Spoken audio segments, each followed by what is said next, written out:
Bonjour, Hugo Mercier-Villeneuve, psychoéducateur au pavillon Jacques Labrie à Saint-Eustache, une école aux adultes. Donc, je vais vous parler un petit peu de troubles d'opposition parce qu'on l'entend quand même souvent et on se demande en fait souvent quoi faire. On n'a pas nécessairement toujours les réponses. Mes conseils ou ce que je peux dire à des enseignants qui vont me parler d'un élève qui présente un trouble de l'opposition ou en fait, sans que ça soit diagnostiqué trouble de l'opposition, qu'il y ait ces manifestations-là en classe.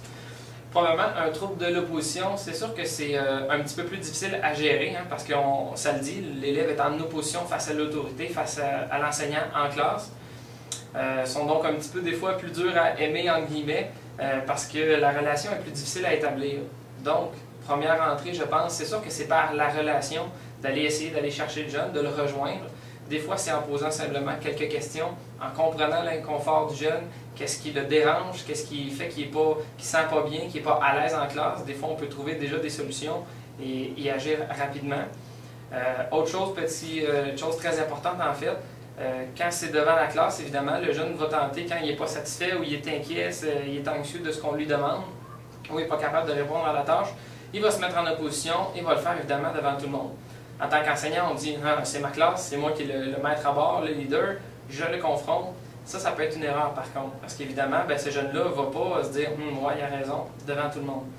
Ce que je conseillerais, c'est de dire bon, ok, peut-être même des fois, va m'attendre dehors, on va en discuter, de faire ça évidemment à l'écart, en individuel, quand vraiment on a besoin de le faire.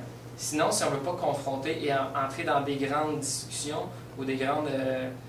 Toi tu penses ça, moi je pense ça, et donc de l'obstinage en classe, je pense qu'il ne faut jamais rentrer là-dedans. Ce qu'on peut faire, c'est toujours essayer de contourner. Des fois, quand un élève est bloqué par rapport à sa tâche, on a besoin de rentrer par une autre porte.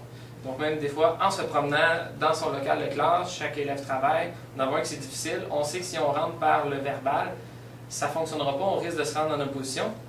On peut aller voir le travail et juste tenter de comprendre si ça va bien. Donc en posant des questions très simples, est-ce que ça va? Tu comprends? Tu sais où tu es rendu? Oui, non, ça. Ah, regarde, tu as peut-être une petite erreur. Et de refaire du travail ensemble. Donc, y aller par le travail, il va se rendre compte que, oh, je comprends, je peux encore continuer de réussir, tout va bien. Okay? Donc, on a détourné. L'humour peut être une façon également. Mais c'est très important, évidemment, de ne pas entrer en conflit devant les autres élèves. Parce que c'est un élève qui est en opposition, ne voudra pas se faire avoir devant tout le monde et devant ses amis, pour qui, en fait, pour lui, c'est très important. Trouble d'opposition. On en voit évidemment dans chacune des classes. On entend des fois des enseignants dire écoutez, moi je veux tout ce qu'il faut, je n'ai pas besoin d'être son ami, je dois lui enseigner. On a parlé un petit peu, l'attachement est très important. Je pense que non, on n'a pas besoin de devenir des amis, mais oui, il faut s'assurer de garder un lien, puis notre élève continue de nous aimer en tant qu'enseignant. On doit lui apporter quelque chose et il faut qu'il le sente. Donc, il ne faut jamais les laisser tomber. Si on a besoin de les sortir de classe, ça peut se faire, mais toujours en essayant de garder le lien. En disant, ça ne fonctionne pas, tu sors, bye, et je ne veux pas te revoir. Peut-être que là, justement, cet élève-là va le prendre personnel parce que c'est peut-être même sa peur que de se faire rejeter. Puis ça va être très difficile ensuite de le réintégrer en classe. Donc, de toujours essayer de sortir, d'avoir à jaser, ou de dire, regarde là, tu vas sortir, en ce moment, ça ne fonctionne pas. Quand on va revenir, ça sera donc dans des meilleures conditions. Je veux que ça soit gagnant. Je veux que quand on soit en classe, que ça soit parce qu'il y a du travail de qualité qui se fait. Donc, c'est toujours important de maintenir le lien, d'essayer de contourner, de ne pas rentrer dans des rapports non plus conflictuels devant la classe, et bien surtout d'essayer de comprendre notre élève. Nous, c'est un peu notre approche au pavillon. Tant qu'on ne comprend pas le pourquoi du comportement d'un élève, on ne va pas sanctionner, on ne va pas sortir de classe et on ne va pas suspendre. Parce que on risque de se tromper en fait. On risque d'agir sur le mauvais comportement ou la mauvaise raison.